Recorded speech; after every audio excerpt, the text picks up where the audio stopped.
Hello, everyone.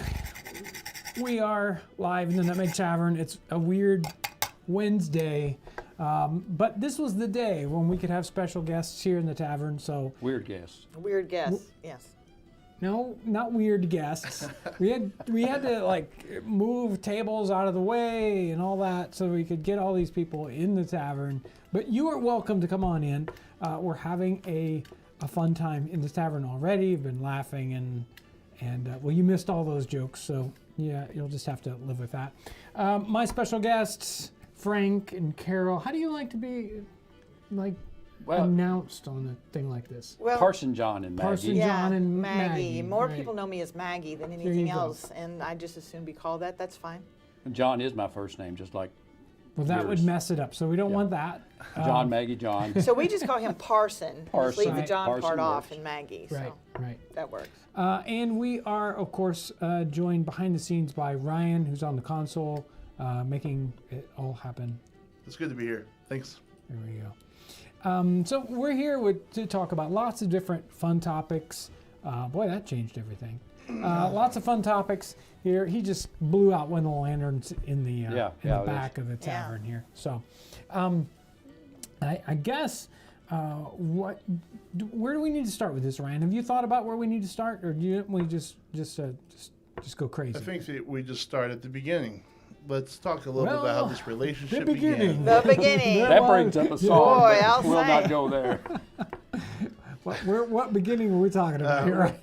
Where In the beginning. Well, we were talking about the beginning yesterday, Ryan and I were, Right. about when we met you for the first time. Or actually, when I met you for the first time, because I was the one that You were made the initial- scared. I remember that. Yeah. You were scared. I was like, I don't know if I want to work with these people. Yes. Scared or He scary? was scary. He was scary, and We were at Kalamazoo. No, really? No. No. No? no, we Station. were at Martin Station. Oh. Right. You weren't even around. I don't know where you were. Yeah. But there was this strange man walking around with another fellow behind him carrying what looked to be some kind of a camera situation Yeah, on his yeah. shoulder. People we didn't know. And they were walking around with that dazed look that people get sometimes where they think they're looking for something, but they're not really sure what they're looking for. Yes. And that's me. that was Pretty much most of the time. I don't know. I'm looking for something. I haven't found it but yet. I'm not really sure what I'm looking for. Well, you Obviously, never you know. still haven't found it. So. No, you never know when you're interacting with people about. It's like, okay, what are they doing? This is very, very interesting. Do they want to work with us? Is it the kind of thing that we want to have on the channel? I mean, is it a lot of different things that, while they might be good, just don't quite fit, don't Right. quite jive, Right. or maybe it isn't. But we tried to trick you into doing a video, and you were And like, they did try to trick me because I was going, no, Yeah, no, this is like, no, no. I don't really want to do this on camera. Yeah, I don't it's like not- you people. Not If really I the had way it lived in the was. 21st century, I would have been a photographer. Yeah, yeah. In fact, I was. And so she did not like being my I subject. don't like being Right. in front So- of a camera. I can I know people that are like that. Indeed. Yes. So yeah, you were it was a little difficult to convince you that To do it, that- yeah, that sure was a was. good thing. Well, that's the way she was when Maggie began, because she was invited to come and present as Maggie, and she said no. And a week later, so why we've did told you this bother to do it in the first place? Why? because I said yes. Yes, Oh. they called me first, and I said no. That was Maggie Delaney, her story. That And was the beginning of that. Then a couple of days later, they called Frank and said, "Can you not talk to your wife?" Sure. And he goes, "She'll do it. Sure, she'll do it." And then he told me after they hung up that I was supposed to write a story, Right. and I had 5 months to get it together and prepare and course say you it and perform it in front of a group of Of people. course. And we're still married. Yeah. Sometimes you need encouragement by the right people. That's right. Yeah, I do tend to hang my heels on things. I don't like to bring, I like to put it out for people to come and see what they think about it, but I'm not much about putting it in their face. So yeah, it was a little hard. And it was hard when you asked me to do what you wanted me to do. Right. I really had So a difficult time with that. can you remember how long you'd been doing it by the time we interacted? That Yes, I would say probably was just approaching just approaching We were coming up on a 9 or 10 years. 9 or of- 10. of- That's what I of- was of- thinking, yeah. Of telling the story. of telling Right, the story. right. Yeah.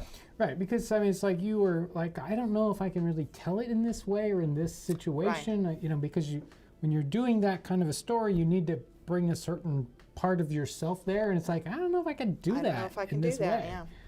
You did it just fine. Oh, well, I tried really hard. Let's put it that way. But I remember when we sat down and did that first interview together that I had told you that I could only do it as Maggie. Right. I said I cannot have Carol telling about what Maggie is doing. Right. I said it has to be Maggie, and that's what we struggled with, if I Right, remember right. correctly. Yeah, how But do you but deal it with worked that? out all right. We got it done. Right. Well, I mean, it was really the first time we were experimenting with that on the channel in the first place. Sure. There are not a ton of people who do first person. Right.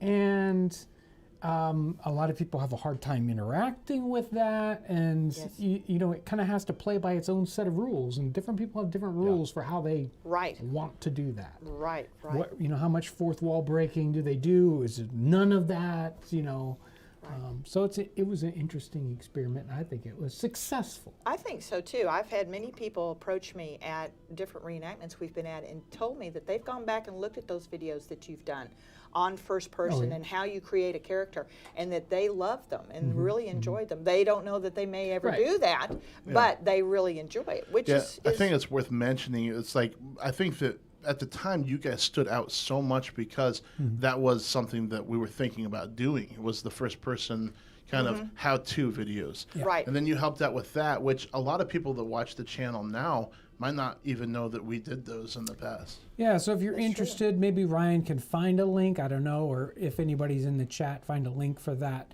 The whole how to start reenacting, I can't remember what we titled it now, but there are some episodes that are specifically about first-person reenacting, but just like, how do I get started? If I want to do living history, what is this all about? Because it's extremely intimidating. Yes. There It are is. no rules. That's right. Everyone does it a different way. Right. right. There is and- no set, cut Yeah. way to do it. And so, you know, some people just start off by getting some things and just going to a reenactment just as a walk-in, you know, somebody, and they come dressed and kind of have fun with that. And, Right.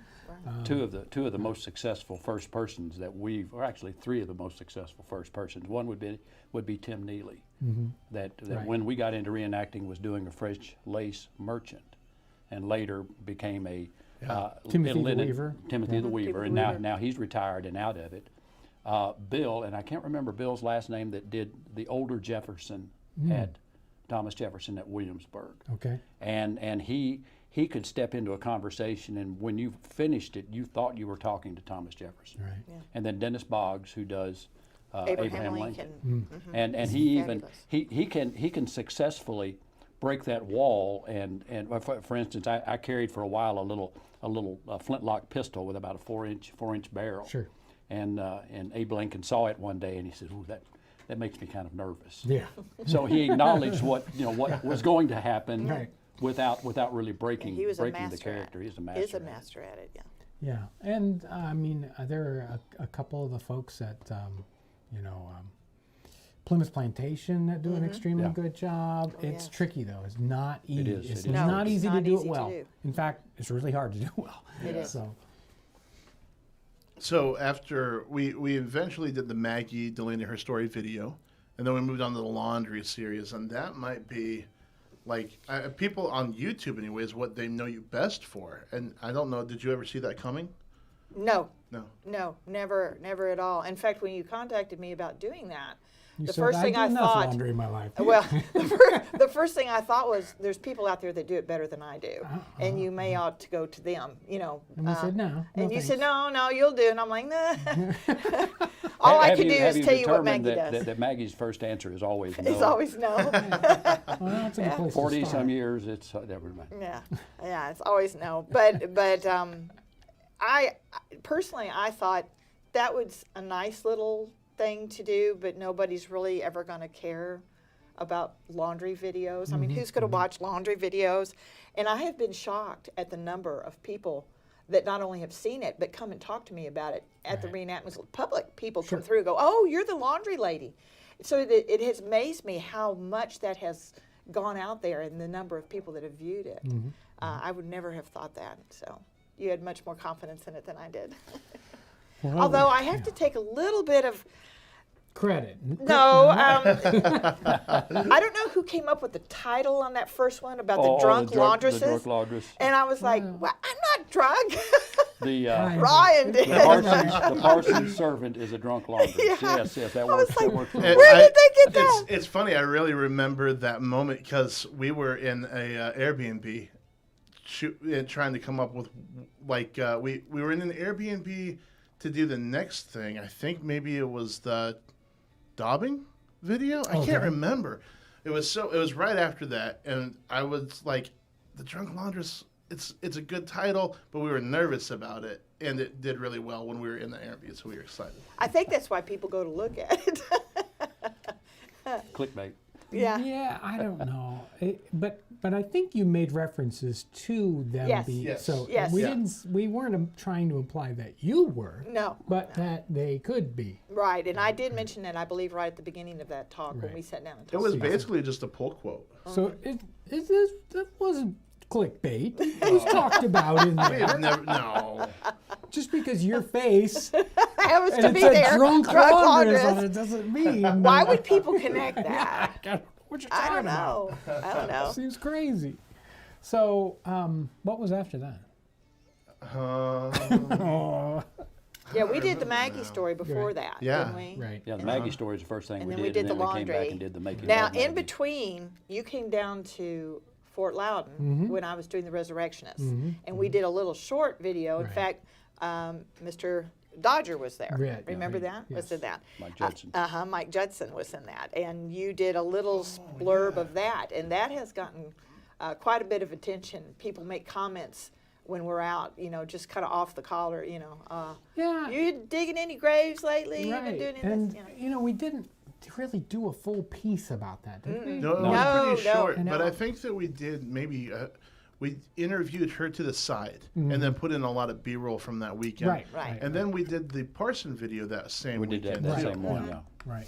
So, I mean, there are things and times that we haven't, it's like gone. It's like we haven't cornered you and really got the full story kind of video on Right. that, which is basically because you said no. That isn't true. I did not say no. I asked him when he was coming to do the resurrections, You just have so to. you Well, know. why have didn't to we ask do that, me. Ryan? It's Ryan's fault. Is it Ryan's All I did fault? to Ryan. Yeah, all you did was that little blurb, that little. Listen, I cannot see for 1 second how any of the fault could be mine. So tell me a little bit about. It's like obviously the laundry story or the laundry story is a laundry story, and you can go and find those videos. They're just excellent because of And I So did the just good drop camera work. no, Absolutely. because of the person who was. I presenting. did just drop the getting started Seriously. video. And you know what? I do remember Fort Loudon was the very first time I had ever held a camera. That's right. So that was a limiting factor for sure. I know Oh. that. Because it's hard for in that circumstance, John was creating a video and filming a video, and I was just helping the best I could. I'd never helped with any of that before. It was Insta training. I do that to people. It's like, here, I have a $5,000 camera. Let's go. It was so. The first day we woke up at like 6 a.m. to get the good light in the morning, and he just handed me a camera and said, "Let's go." There you were. There you were. Oh, I do. Push You'll this learn. button. Yeah, see that red button? Just press down on that. Yeah, we should do a full-length Resurrectionist one sometime. Yeah, this would be a great Have time you- of year to do. Are you still doing that Oh, yes. presentation Oh, yeah. a lot? In fact, we'll We're be doing doing that. it this weekend at the event we're going to be At 5 Metals. at 5 Metals. And that weather's going to be really Perfect. nice. Perfect. Well, So- it just came up naturally. Let's talk about Five Metals and Right. its location. So it just snowed here for you folks that aren't in northern Indiana. So like yesterday it was snowing. But this weekend will be the Five Metals event at Ligonier, Indiana. Mid-70s. Yeah, it'll be mid-70s. It'll be just beautiful weather, beautiful fall weather. So if you're in this kind of area, it's where the Stone's Trace event is. But this isn't the Stone's Trace event. It's a different event. and these guys will be doing The resurrection. We do the Yeah. resurrections. So you- I won't be there except for on Sunday morning. Yes, Yeah. Badger will be Badger there. He's will my be there, partner. right. Yeah. Badger So will Badger be will there. be there with Maggie doing the resurrection. So you've got props and teeth Oh, yeah. and hair. Oh and, yes, all the and good stuff. corpses. The grave. No, yeah. No, well, no corpses. But you will have a coffin there. You haul around Right. this Oh, yeah. good big old coffin. But you want to shrink down and have just showmen, a little show. No, Well- that's for the pawn shop. Oh, That's for the pawn shop. that's for the pond. Which is something new. Yeah. But See, We've too busy. moved on. You don't You even need know to- what we've done. You need to slow down a little bit. These people haven't even seen all this stuff. Badger needed something to do, and he's getting too old to wield a shovel. well, a demonstration like the Resurrectionist can go for 4 or 5 years, and then it becomes stale. Right. Maybe because it becomes a little stale to us, Right. to me, and then we try to do something a little different. So Right. actually, this weekend will be one of the first times since May that we've done the Resurrectionist. Okay. So it'll be fresh again. Good. I'll remember all the jokes. I have to jump in real quick because it's such a great question. This is, what is the awesome hat that lady is wearing? My fisherman's hat, my fishing lady's hat. She bought this from this company called Townsends. She said, "I want a ruined hat." And we said, "We can do that. We said we've already got a stack of those later. We can set you up." But Yeah. going over the drawings of the period, what did the poor women wear? And this is what their very hats prevalent. look like. A lot of the older women who were market women or who were selling on the streets who were working along the sides of the street have black hats like this that have been crushed down and the front brim pushed up to keep it out of their face. So I wanted one to look like that when I began to do the program that I'm doing now. So. Yeah, and that happens because these really nice hats do not like getting rained on. No. And that's naturally what they turn into. They're this beautiful big flat hat, and then they get rained on and they shrink and they flop down, and then And then she takes a rasp to them and Right. runs over them with the truck a few times. Yeah. So people would sell off their used clothing Sure. that got more and more worn out, and then poor people would buy them and work them into whatever they needed, and that's typically what happens. But you just see this a lot in the drawings of the We poor women. recycled a lot back then. Oh yeah. A lot. Nothing went to waste. Yeah. Not till it was gone. No. Even clothes that were totally worn out. They Turn didn't it throw into them in the paper. trash. They were No. rags. They would clean things with them. They would use them for paper. They would there were advertisements in the paper. Bring us your rags, or rag people walking around collecting. Rag So pickers. yesterday we talked a lot about how things have changed over time with your guys' portrayal, and you've taken on different roles. Somebody in the chat just even mentioned Lady Linnington. Oh, yes. Everybody's favorite rich lady. But what I'd like you guys to talk about a little bit right now, especially thinking about Five Metals. Well, you're doing the Resurrectionist there. Never mind, leave Five Metals out of this. But what are you doing now with the museum? That's really interesting. Yeah, what have we moved into now? Yesterday, Ryan asked me, the things that Maggie has moved into, from doing the indentured servant and laundry to the Resurrectionist, and now she's on the streets. She's poor and destitute, and this is where the museum has come in. But that's because I needed to move Maggie forward. I needed to move her story forward. We couldn't just stay in this one area all the time. And people were always asking, "What happens to Maggie? What happens to Maggie?" And so You I don't felt like wanna know. I felt like I needed to move You her. should ask what happens to the parson. Right. He gets kicked out of the story. Yeah, don't need him anymore. So as I've moved her forward, once I got through with the Resurrectionist, I needed to see her in old age because that's where I'm at this point. And what would that happen? And you and I have talked before about the poor and the poorhouses and what happened to people when they got where they couldn't work anymore and that kind of thing. And that's where this whole museum came around, was the study that I started on the poorhouses.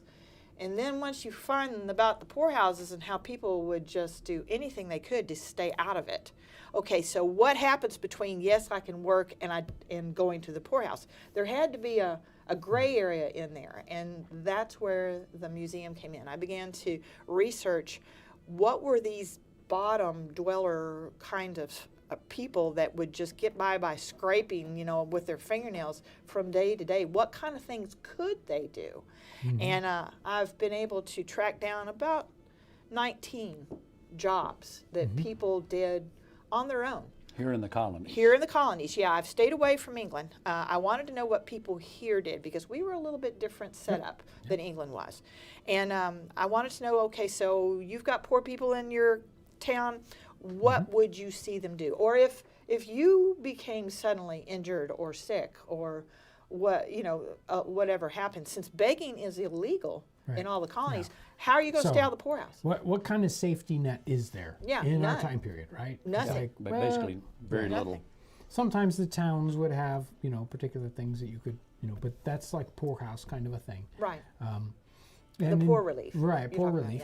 yeah. Yeah, and there are certain situations where they just didn't allow poor people around. It's like, I'm sorry, go away. You know, you don't belong here. Right, the warning out. Right. Yep. But you know, what do you do if you're in a situation and how do you scrape by? What can you do day to day? What can you do without any capital investment? You know, you don't have any money to spend on buying anything so you can Sell it you know, somewhere, yeah. Right. So it's like, oh, you want to be a knife grinder. Well, can you afford a knife grinding wheel? You gotta buy No. equipment. Yeah, Gotta buy you know, equipment, yeah. So what are you going to do? So the museum has little stations, and people have there's a little exhibit there of the kind of thing that Right. they would do, and then a little description of it with a picture and all that.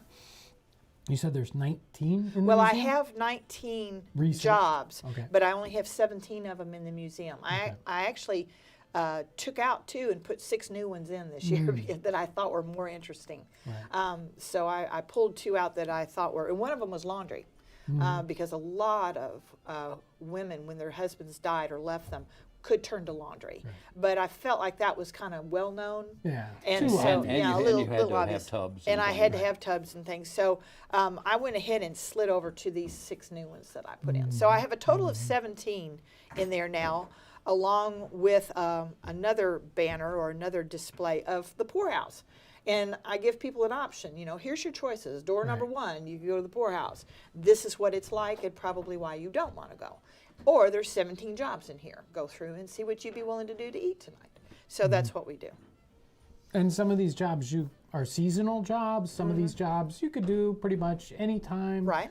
You know, we mentioned already rag picker. Is that one of the? That was one of them. And like you were talking about, they needed rags in order to make paper because that's what they were making paper out of at this time period. And so the rag pickers were very much sought after during the Revolutionary War because we desperately needed paper, not only to write things on, but to make those wonderful little gun cartridges that you have to shoot with. So they were begging, and most of the gazettes and the papers you can see where they're saying, please, women, bring your rags. We need them very badly. The neat thing about that job is it goes all the way up to the 1960s. Yeah, yeah.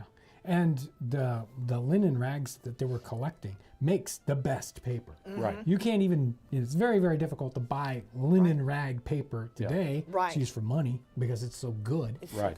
You know, you can get cotton rag, not nearly as nice as Well, linen and rag. they were making some paper out of cotton and even out of wool would have been a very very coarse. Right. Right.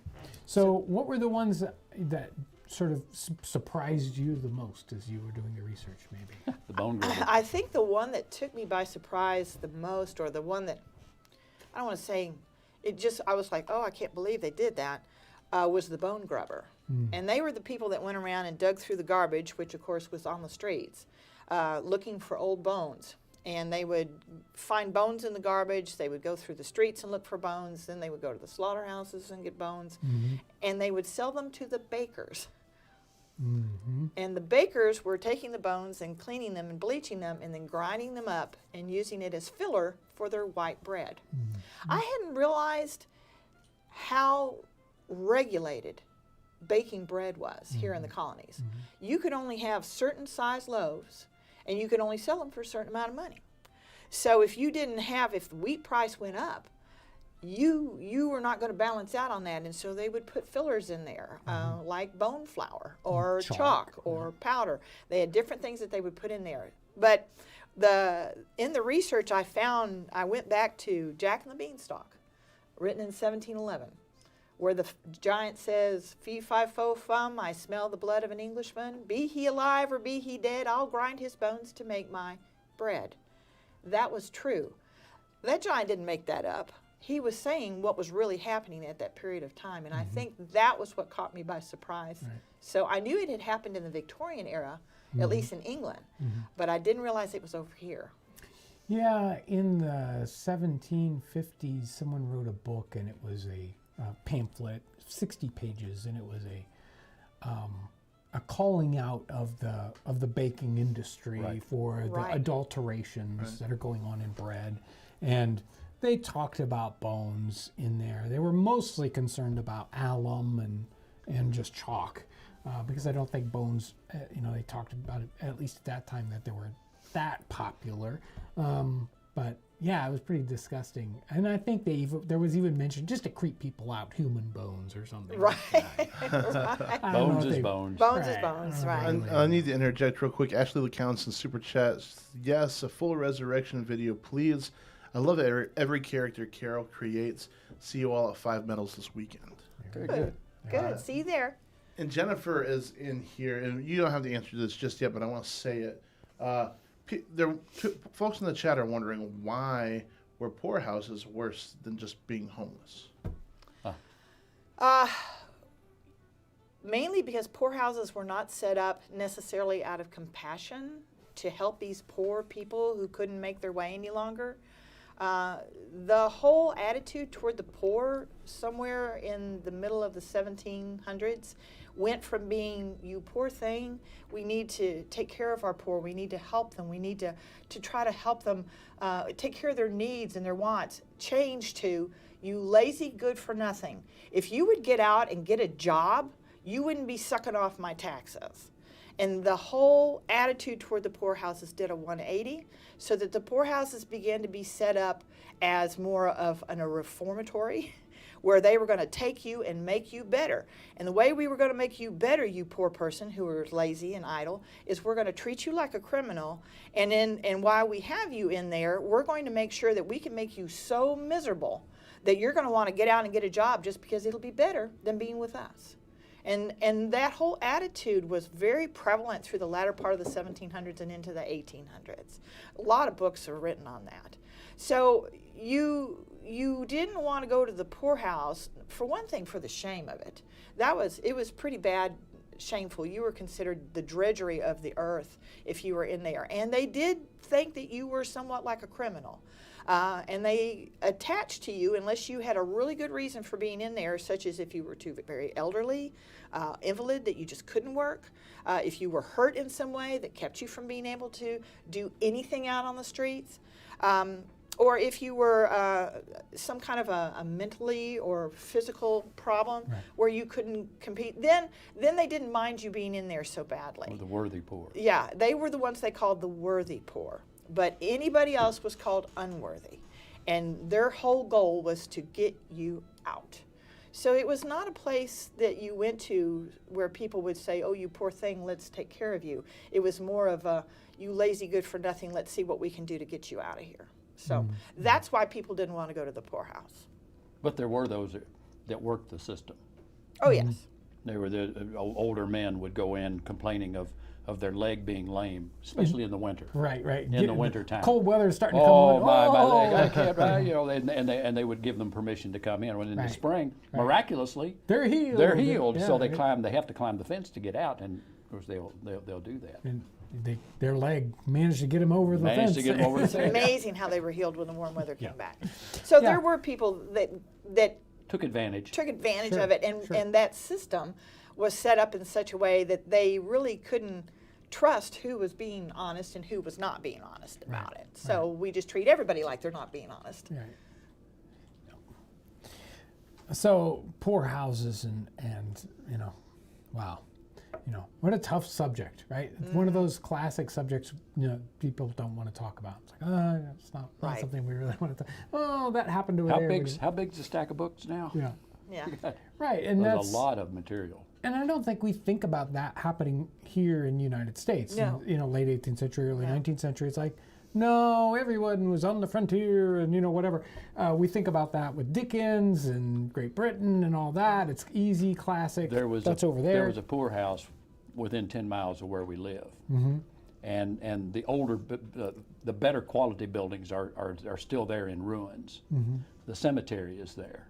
It is unmarked, but we know who's there. We know what their name was.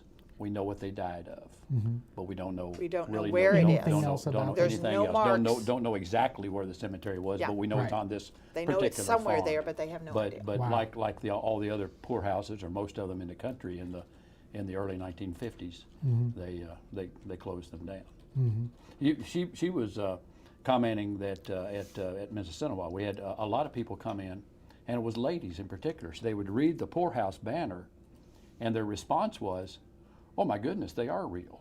Yes. Their parents had threatened them their entire Right, life. right. I'm going to send you to the poorhouse if you don't You're behave. going to put us in the poorhouse if you Right. don't quit spending Right. money like that. And they just thought that was It's like a boogeyman. Right. some kind of a Yeah. saying. And It's like, to no, realize, no, it's They were it's shocked. a real thing. The number of people that were shocked that they were real. Yeah, right. We're so far away. So we are from- so detached from that right now. And one of the important things about understanding the history of that is that who knows, tomorrow some politician may say, you know what we need, and if we don't have that to fall back on and understand what it was like in the past, we will easily repeat those mistakes. Right. Exactly. Exactly. Right. Because one of the first poorhouses in Philadelphia, the poorhouse was surrounded by a fence that was then surrounded by gardens. And the wealthy people were invited to come and picnic in the gardens while the poor people were in there doing their job. That they thought that they would let the poor people see what they could become.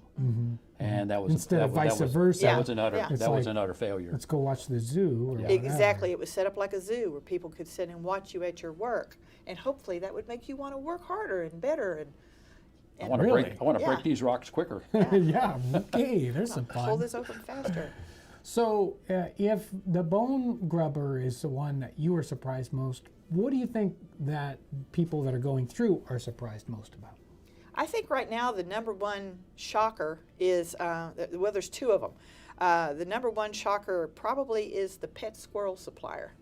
Everybody is surprised that, according to the research, gray squirrels and flying squirrels were considered the very best pet for children, for wealthy children in the colonies. And so there were people that during the squirrel season, the young boys and young men would climb the trees and get baby squirrels out of the nest and bring them to the market and sell them for pets.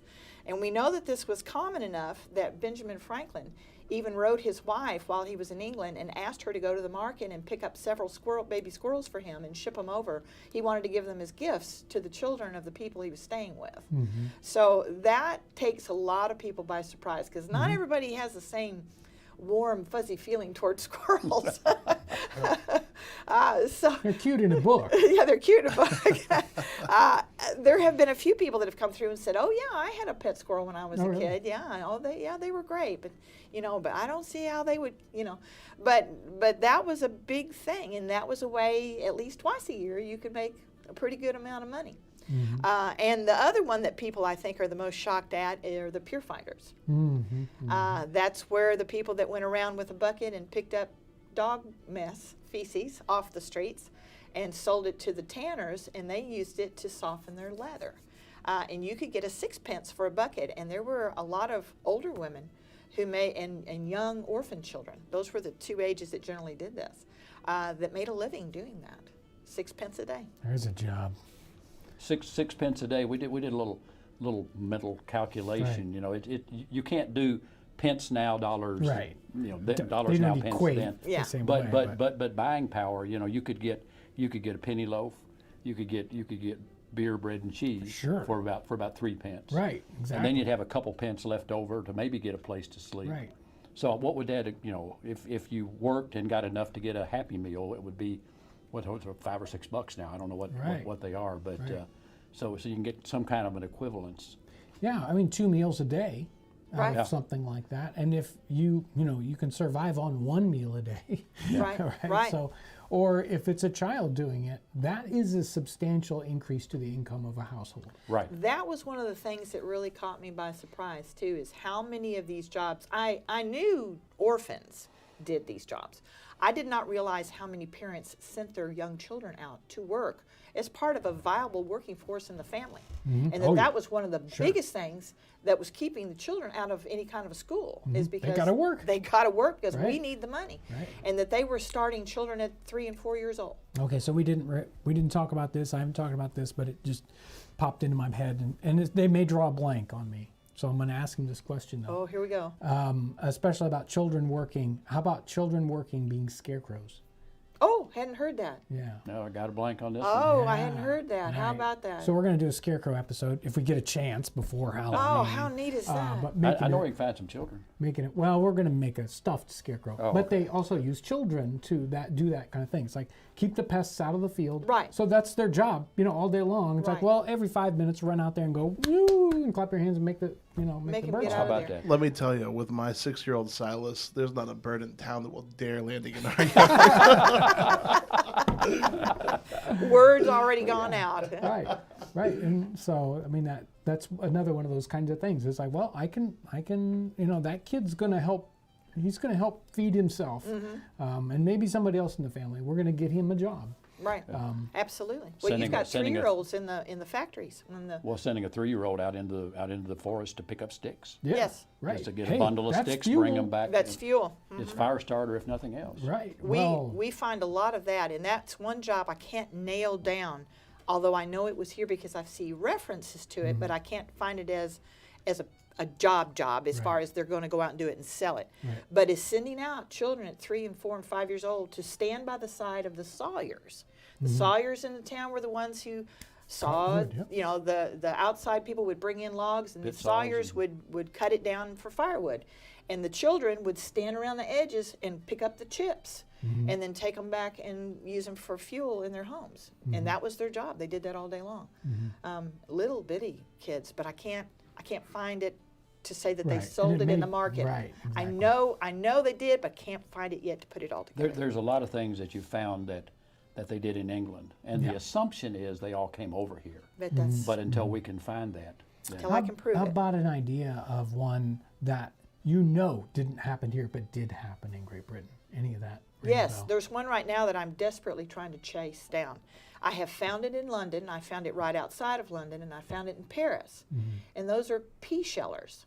Yes. Okay. In the morning in the marketplace at dawn, there used to be old women, and usually they said very, very young little girls, who would go and stand in a group, and they would wait for the produce to come in. And the people that were selling peas would hire them to sit around and shell the peas. So that I didn't realize that you sold peas shelled. Right. Not still in the case. And one of the men, one gentleman is watching them, and he said there must be 80 children sitting here shelling peas all around the top of the market, all in a big circle, shelling away. And he said they will do that all day long. And let's see, what did he say? They get a penny a quart for shelling peas. I don't know how. I don't like shelling peas, so I can see how they would want that. Right. Yeah. you'd be charging 2 pence. Yeah. But I can't put it here. Yeah. I know they're selling them And over it here, can but I be can't very put it here. difficult to find Yeah. different kinds of things. Tracking them down in the colonies is not easy. No. So much of that stuff was written about in Great Britain. We have so much art and all that good stuff, and Yep. it's just not talked just about not talked here about as here. much. But you have been able to find certain things, like the scavenger. You went to the modern day trash collectors, and then you work backwards through their websites, their writing, their research. documentation, and they help get it back to the colonial period. Right. Yeah, I think this is an interesting comment. Al Burden says, "Good grief, this episode has made me so thankful to be born when I was." And oftentimes we'll get comments about, how I was born in the wrong century, I was born at the wrong time. It wasn't all wholesome and peaceful and easy. No. And sometimes I think watching, us work at the cabin or something, it's like, that's really nice. You can connect to nature. It wasn't simple and It's easy nice living. if you don't have to. Right, do it. yeah. If you have to do it. It's not Well, when nearly we as when we much set the museum up, Maggie is the person that introduces the people to the museum, and they come in, they read the introduction, and they're all laughing and smiling and all this. They go in. Well, I'm on the exit side now, not the parson. Old Badger is on the exit side. Yeah. So not And you, but not me. Well, me kind of, yeah. But he's got his eye patch on and his dirty clothes and he's and as I watch people go through the museum, about the time they make that last turn, there's not a smile in the bunch, and they come out, and then my question is, well, what job are you going to do? Yeah. And they're at a loss. Most of them are really at a loss. Now, since we put the squirrel in there, probably 80 to 85% choose the you're gonna have squirrel. to take the Yeah. squirrel out. Yeah. And I'm That's it. going. Everybody I'm wants to do going, the squirrel. Yeah, I'm going. You guys need to do some market research because Yeah, we're gonna have an oversupply of Yes, squirrels yes. next year, and nobody's gonna want one. As long as Ben Franklin was around, they could get rid of the squirrels, I'm sure. Yeah, but yeah, we have way too many people want to do that squirrel. but then I do get that comment like I'm going to go to work tomorrow and be thankful. Thankful You know. I have a job. Yeah, we live in an incredible age that we live in right now. That may not last forever, right? It's Right. like, well, you know, we have to realize how hard it has been for people all through history. Absolutely. And our 18th century time period, obviously, you know, has its own set of troubles and difficulties, and you know, bad decisions, or you know, sometimes good decisions that we have to look back upon and say, well, you know, how did they live through? You know, looking at 18th century sermons, all the sermons, regardless of the period, 16th, 17th, 18th Right. century, we're horrible people. But back in the good old days, Yeah. and the good old days is always 100 or 200 years Right. previous. But if we were living in Right. the 18th century, I mean, really living there, we would kind of be thankful for some of the niceties that we have, and thankful that we're not in the 13th century. Right. You know, being attacked Back by in the good old days. back in Right. the good old days. Back in the good old days, yeah. So I want to shift gears real quick. Number one, there was, well, I'll go ahead in this direction. Let's talk about, there are a lot of people who want to know, we get comments all the time, how do I get into reenacting? Where are reenactments at? And you have been working on fixing the problem of finding reenactment. I've got a link right here I'm going to drop while you talk about it. Well, about a year ago now, we started discussing amongst the reenactors. We had a marvelous little newspaper that came out. Donald and Myers put out Smoke and Fire News, and we all subscribed to Smoke and Fire News because we found ads for people like Townsends, things like that. But what we were looking for were the schedules of events, so we could know where to go, when they were going to be, and where they were going to be, and hopefully some contact information, so we could contact the event organizer. And then again, about a year ago, or actually this past spring, we had a couple of events get put on top of each other, without not on purpose, but Right. but we had lost that centralized place of how are we going to find out where to go. So, as if we needed some more to do, I In our spare decided. time. I decided, and she begrudgingly agreed, just like with Maggie's story. Yeah, that's a good idea, sort of. You can do it. But so I developed reenactingschedule.org, and there we have now somewhere over 90 events listed. And having been reenacting for, we're still kind of the new kids on the block. When we talk to John and some other people, that have been doing this for 30, 40 years or their entire life, we've only been at it for 17 or so years. But when we want to see where to go, I wanted to know where is the event. Now, not where's the address of the person that's a coordinator of the event. I want to know where. I want turn-by-turn directions. So I built that into the website. If I want to be a participant, I want to know exactly how do I become a participant in this. Who do I register with, and all of this kind of information down to if I'm a sutler, and I'm bringing a store to a reenactment. I want to know how many people on average come to that reenactment. So these are the things that I built into it. So, for instance, Feast of the Hunter's Moon this year had 46,820 some odd people through the gate at that event. We don't have the numbers on Mississinawa yet. We have smaller events that are only 100 people, and some people want that. Yeah. They don't want the huge crowds.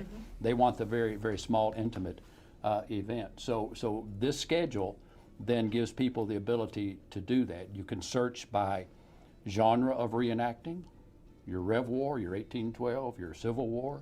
I met some people last year that do lumberjack, and I thought, how cool. And so if you, I don't have any lumberjack events listed lumberjack yet, category. but I've got a category for it. So you can search by that. You can search by location. I'm going to be in Ligonier, Indiana on this next weekend. Is there anything going on? And it'll pop up. So I'm going to drop a link right now. Some people are asking about 5 medals this weekend. I'm going to drop a link on reenactingschedule.org that gives you all the information, and you can see exactly what he's talking about. Yeah, and the tricky thing is there's no central organization. No. There are dozens of organizations and some things that are unconnected with organizations. Right. So this is a very difficult thing to do. You have to It's pull- kind of like herding cats. Yes, it's And Facebook has been positive on in some ways, but it's also been difficult in some ways because you can't find an event unless you know the name of the event. Right, it's not And if you don't know, searchable. I want to know what was that thing in Ligonier. I'm Yeah. typing Ligonier. I'm typing all the names I can think of, and I get nothing. Yeah. Mike has done a great job putting things up on there, and he has already put 5 medals up for 2023. next year. Wow, So what a smart guy. Well, a smart guy, yeah. Yeah, if only all the event If all the organizers event Would do that, connect yes. with you and do Just that. put it up there. So for event organizers, contact me. yeah, Parson at parsonjohn.org, and you can contact me through the website, Scheduling, and I can help you. It's somewhat daunting the first time. It was very daunting to build, and I've got some revisions I'm going to make this year. I've got some things coming where I want to do a directory of museums. Again, if you're going to be in this particular area, where are museums that I could go to? I've got one museum that's very active on the site. It's Compass Inn, and they're just east of Ligonier, Pennsylvania, and they have events going on constantly, and they're putting their events on. So I'm going to build the ability to bundle those. So I'm going to be in Ligonier, Pennsylvania. I want to go to Compass Inn. What's Compass Inn doing? And I can do that. sounds like a tiresome project to work on at times. Keeps yeah, you busy. Yeah? You know, I thought when I retired from the photo finishing industry in 2010 that I would just kick back, I'd be done with technology. get your RV, and that's it. And things have changed a lot. I did websites way back then, back in the 90s. You know, that was kind of hard, and I wish I had the tools now that I did then. Yeah. Very good. There's a comment in here. It's a super chat, and it asks, was there any practical or religious reasons behind mutton chops or bear with no mustache, or was that just the style of the time? I think this is really going to catch on one day, and so I'm on. There are different groups. There are different modern groups that have different facial hair, but for an 18th century minister, no, I'm cutting edge, or I might be sinful. I'm not sure, but the Moravians are going to have some facial hair. You're going to see some beards amongst that group, but most are going to be clean shaven. Now my dilemma is I'm kind of shifting time frames, Right. and this does not grow very quickly.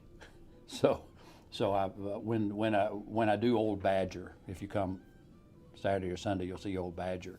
He's a real rough kind of scraggly fellow, so I have to kind of walk a fine Got line. to figure out there. how to be both without. Yeah. It was a whole lot longer when we were at the last couple weekends. I did trim it up a little bit. As a good rule of thumb for this particular time period, there wasn't a whole lot of facial hair that you see in paintings and that sort of thing. Occasionally. Yeah. Don't even look over here, guys. Yeah, I'm not looking at. He's not over look- here looking at me. not looking at Mr. Lazy over here. As you move into 1812, you see more of that. More Yes. 1812. Get more of that. So we've just done 1812. So Right. everybody's That's their 1812. excuse. Yeah, That's our excuse. We're sticking with it. that's right. So Maggie, real quick, in case people don't have they can't click the link right now, can you talk a little bit about what Five Metals is and when it is? Well, Five Metals is going to be this weekend, the weekend coming up, which would be, what? Is it the 22nd, 23rd? 22nd, 23rd, Education Day on Friday. I'm not sure who the education is going to be for, whether it's going to be the school children that are coming or for us. Right, you'll learn something. We'll learn something too. But it is at Stone's Trace, just right at the bottom of Ligonier, Indiana. There are a number of very good demonstrators who will be coming. They're going to be demonstrating dyeing, color dyeing, natural dyeing. There's A beekeeper. a beekeeper that's coming. A chocolatier is coming. I'll be over there. Yeah, just staying right there. Somebody will be there selling coffee. Yeah, somebody's coming selling coffee. I And, don't know and if it's a somebody's coming demonstration. selling books. Yeah, but I don't know Yes. if those are demonstrations. But there'll be a number of merchants that will be there. A lot of things that will be going on, and as well as military people, voyagers, I think, are supposed to be there. So you're going to have a wide variety of people to be able to stop and talk to, and things to buy, and things to do and see. This is late 18th and early 19th century. Right. So, my wife and I will be there with a Townsends display if you guys want to come out and talk to us too. But there will be plenty of great people there. One thing that we talked about yesterday was how Townsends, John especially, and you folks are drawn to researching people and things that have fallen through the cracks of history. You guys want to talk about that? I think that's probably why we've connected so well over time anyways. So I know that's what you've always been drawn to, John. Yeah, well, the problem is, I think that about 90% of history has fallen through the cracks, right? So Right, it's like when we right. talk about falling Yeah. through the cracks, well, basically, like all of Most it of has it, fallen through yeah. the cracks. What's in the history books is political history, George Washington, which is interesting and great, And but need to be known about. but there's like basically people, every people's And lives. there's more than 2 paragraphs. Right. There's more than there's a lot there, and we just sort of and how could you cover it all in school? You can't cover Yeah, you all can't. that No, stuff there's in no school, possible right? way. You'd have to just stay there in the 18th century all season long, and everybody would get bored. So I understand why that is, but that doesn't mean that there isn't just a lot for us to learn as we dip back into that time period, anywhere from basically any time period, truly. But we need to concentrate some on this time period because of what the United States is, what the United States was, and why it turned into what it did. Right. Right. So it's Right. like, okay, this is a really neat thing. Why is it the way it is? And we don't get a lot of that. We get some of the outside facts and hey, the Revolutionary War, but it's like, do we understand the French and Indian War and why that leads to the Revolutionary War? Right. No. Right. Do we understand why it was Right. important to collect rags? Yeah. Because we didn't have our source of paper. We had Yeah. to Right. buy it from England. So and then once you don't get stuff from England anymore, then what do you do? Yeah. Exactly. Oh, now the world has changed. That's Exactly, right. yeah. Things are Seems rough. like today we might even be in situations like that where all of a sudden we can't get things from someplace where we Indeed. used to get them. Right. Yes. Right. And now what do So- we do? Because nobody here's making them Right, anymore. and all of a sudden, all the economy thing changes. It's like, Changes. oh, this Whole this demographic. gets really really expensive now, or whatever. So yeah, I don't know. I've talked too long. What would you say about that? No, I agree. I know, and I think Ryan's right. I think that's one of the things that we've connected on was the fact that our interest, where that all is important. I agree. We need to know all the history that's being taught in schools, but they can't possibly teach it all. There's not a big enough history channel to do enough videos on them. That's right. So we're interested in the common people and the ones that are on the bottom down here that don't Right. ever get talked about.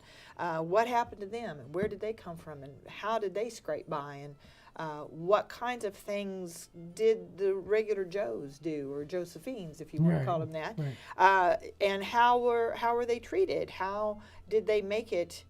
And because they were From day to actually day. the blood and guts of the whole nation, you know, they were the ones who were putting all the foundation together to get it where it's going, and Right. why we are the way we are today. So, And if we back way up, we just say, "Oh, look, everyone was middle class or whatever," Oh, no. right? Yeah. And it was nothing like was that at all. nothing like and that. scholarship supported that notion Right. for a long time, Right. up until we're Right. finding a change in the 1960s. Right. Mm-hmm. Where Where we see people this are sort going of back. monolithic colonist. Well, Yeah. the average colonist is. It's like no one's the average colonist. right, Right. absolutely. But until the 1960s, nobody really went back and said, "No, wait a minute. Yeah. Did you not have any poor people? What did you Really? do with Tell me poor about people?" this. Yeah, Yeah. Well, there's no way. Benjamin Franklin was in Europe saying, we don't have any poor people. We don't have Right. any poor people. It was a good PR move. It was a marketing Sure. move on Right. his part. But on the other Uh-huh. hand, as a new nation, you don't want to stand up and go, "We Right. have poor people Yeah, just like we're you full of do. poor We're people." for of so Yeah. you might want to think twice before you immigrate over here." You don't Which want is to a say little that. silly because, I mean, here Great Britain had been sending us, convicted Right, they're convicts for 50 transports, yeah. years. Right. And of course, indentured servants Right. and enslaved Africans. It's like, yeah, the United States was full of people that were, Yeah. the bottom That were the tier. bottom tier, of that's right. society. That never even made it up to the Right. working poor. Exactly. They never even made it that high. Right. Yeah, absolutely. Absolutely. So I'm going to interrupt real quick. Number one, this is really funny. Don C says, "I had to wait 2 whole days for a package recently. It was awful." I'm so sorry. And then we've got 2 super chats, not sapper chats. I think it's pronounced Bidyat Mandel, but one of them doesn't have a comment. The second one says, "What do you think about today's generation? They should learn and practice the old culture or not? Love from India, and love you guys." That Well, is the, an interesting question. the saying we repeat a lot is, if you don't know your history, you're destined to repeat it. And we do need to go back. We need to know. We need to know where we came from. Well, here's this, and that is that who we are as a person. Just today, right now, you sitting, there watching that. It's like your identity are the things you remember from you, right? This thing happened to me yesterday, and so on and so forth. Back to your childhood. That's how you know who you are. That's what your identity is. But your identity doesn't stop with my first memory. Right. Your identity continues on with your parents and their grandparents and their grandparents and on and on. And so if we want to know who we are, we want to know our actual identity, we have to go back multiple generations. Right. And if we don't understand who the identity of ourselves, if our family's been in the United States for 200 years or 300 years, then we don't know who we are. Right? Right, It is right. part of our very identity. So saying that we want to go back and what was the wording there? To practice our Yeah, should they learn and practice the old so culture? it's learn and practice, Yeah. right? And no matter, even with our own identity, there are things we did when we were 5 and 20 that were the wrong things. And we know they're the wrong things and we don't continue to do them. Right. But there are Right. also those parts of our identity that we do reconnect and redo, right? We re-practice those things, knowing that they're the right thing to do and that they're part of us. Absolutely. Same thing is true as we go back into those generations and into the 18th century. It's like, yeah, there are some of those things that my family has done for 200 years, and they were the right things, and we continue to do those because that's how we know who we are. Right. Right. And there are also those things we know they did that we should not do, Right. Exactly. right? Exactly. And that is growing and becoming, continuing the good part of our identity. We want to continue to be better people, right? Absolutely. And we want to do that with our history and the practicing part of our culture. Absolutely. Absolutely. And one of the reasons, too, for me at least, looking backwards and going back to the great-grandparents and the great-great-grandparents, is it gives me not only a better understanding of the life that they had, but it makes me more grateful for what they went through to bring me to this point. Because I see the steps that they had to take. I see some of the suffering that they went through and the things they lived through, but they continued to do that in order to bring the next generation and the next generation and the next generation. And it has enlarged my respect for that group and for those people. It gives us the why, right? It's like, why? Right. And that's part of the also thing about the good and the bad, right? It's like, why did they make those decisions? Right. About why they thought a certain thing or practiced a certain thing. Those are really important questions. Yeah, so we can know the what sometimes, What but they did, yeah. to understand the why is also incredibly important. And that's hard. Yeah. It's hard because the why of what they did goes against our grain today. Yeah. But if we can put ourselves Yeah. in that mindset, Then we understand Then we it. understand it a I'm little fortunate better. to be able to have documentation back to 1640 with the guy that I kind of modeled Parson John after, and his name was John. And so I know his attitudes. I know what he did. I know what his commerce was like. I know how he got in trouble. I know all these things, and that also serves to build the persona that I use to do first person. Yeah, those are very interesting questions, and that whole philosophy and the constructing. Why do we dress up the way we do and do living history the way we do it? Really good question. Sometimes we don't know Sometimes That's right. Sometimes Right. it's just for us. It's Right. 40. This is our 30-some event. We've got almost 40 events this year. We've got Right. 3 more to do. why. And I was even talking to Ryan earlier today about the gut. Sometimes you do things on a gut feeling, or you don't understand why you do it. Right. Right? But Right. part of that is why we do what we do is we're trying to reach back there and understand and Exactly. grasp those ideas, and sometimes you can only do that. Have you ever lost your keys someplace and it's like I looked all over, and then you reenact losing your you go keys, back and it's to like it, yeah. There you there go. they were. They're in There the they exact are. same spot. I do that all the time. Right. I It's have to like- walk back in the kitchen to figure out It's what like, I was okay, now thinking. what did I do? I can't remember. I was like, oh, look at that. They're in the weirdest spot. That's part of the reason why we do what we do. Absolutely. Exactly. And we do it out the way we do it, or on video Display. in order to help, hopefully, other people who maybe don't have the opportunity to do this. Right. Help you see what we found out, because somehow it might help you. We don't know, like the museum.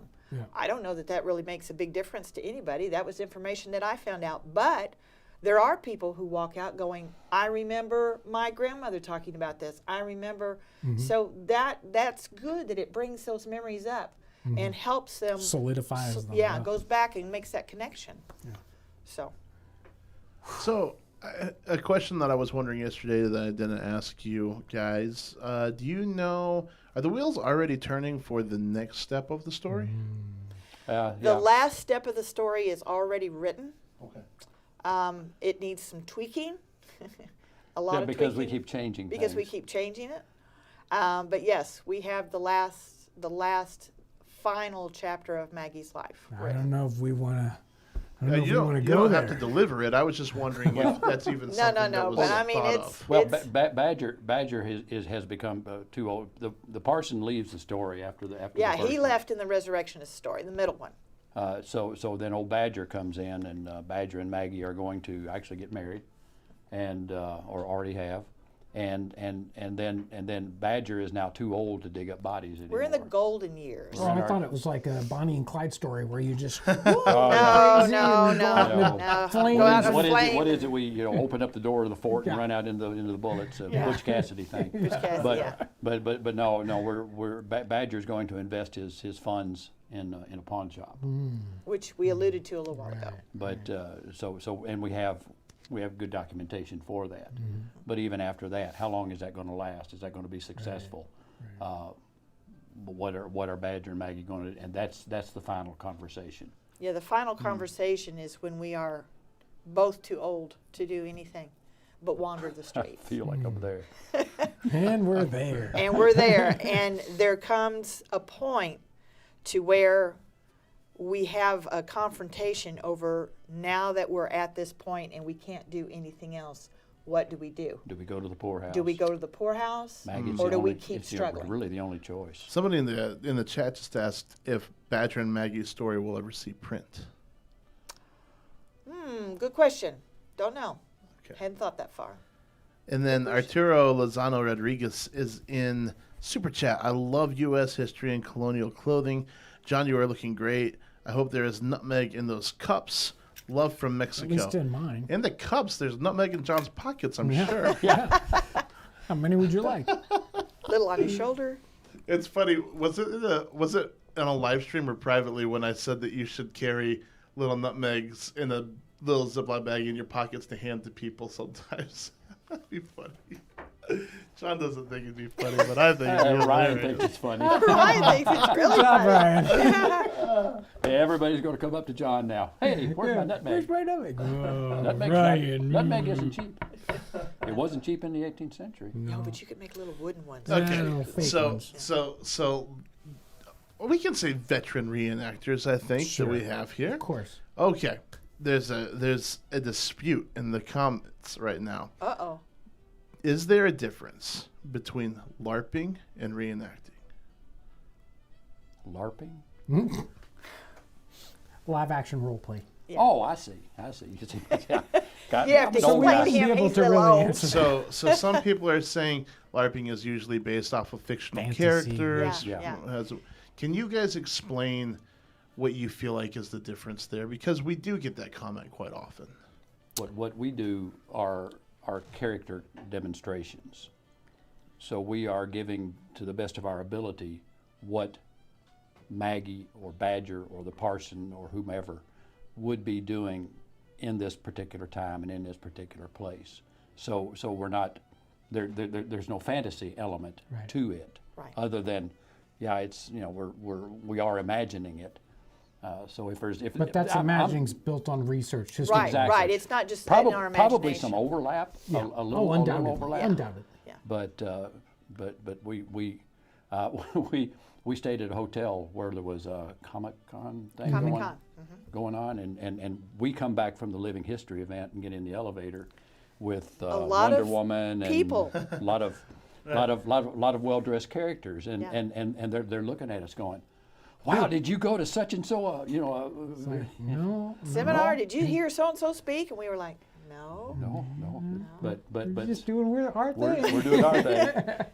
It was great, though, yeah, because we all fit it's in with great. each other.